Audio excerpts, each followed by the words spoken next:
বাচ্চাকে হাট্টিমাটিম ছড়া না শুনিয়ে নবীদের গল্প বলে ঘুম পাড়ান। বাচ্চার আচার ব্যবহার ও নৈতিকতা শেখাতে নবীদের জীবন থেকে শিক্ষা নেওয়া অতি জরুরি। একজন সচেতন বাবা মা হিসেবে আপনার উচিত ছোটবেলা থেকেই বাচ্চাকে নৈতিকতা ও দ্বীনের শিক্ষা দেয়া। বাচ্চাকে নবীদের চরিত্রের অনুকরণীয় করে গড়ে তুলতে আমরা নিয়ে এসেছি ছোটদের নবী সিরিজ এসো নবীদের গল্প পড়ি। সিরিজটির মাধ্যমে আপনার বাচ্চাকে মোট 10 জন নবীর গল্প শিক্ষা দিতে পারবেন। প্রতিটি বই দেখতে খুবই চমৎকার এবং কালারফুল। বাচ্চারা প্রথম দেখাতেই পছন্দ করবে বইগুলো।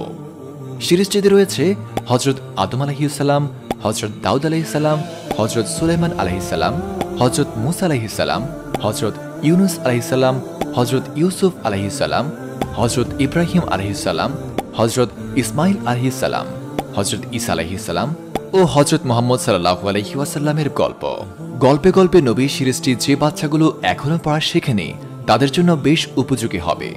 বাবা মা নিজেরা পড়ে বাচ্চাদের গল্পগুলো শোনালে তারা বেশ মজা পাবে ও নবীদের সম্পর্কে জানতে পারবে। বর্তমান সমাজের বিপদগামী শিশুদের ভিড়ে নিজের বাচ্চাকে ভাসিয়ে দিতে না চাইলে ছোটবেলা থেকেই তাদেরকে দ্বীনি শিক্ষা ও নৈতিক শিক্ষা দেওয়ার মাধ্যমে মানুষের মতো মানুষ করে গড়ে তুলতে এই সিরিজটি গুরুত্বপূর্ণ ভূমিকা পালন করবে ইনশাআল্লাহ। প্রতিটি বই দেখতে অত্যন্ত সুন্দর।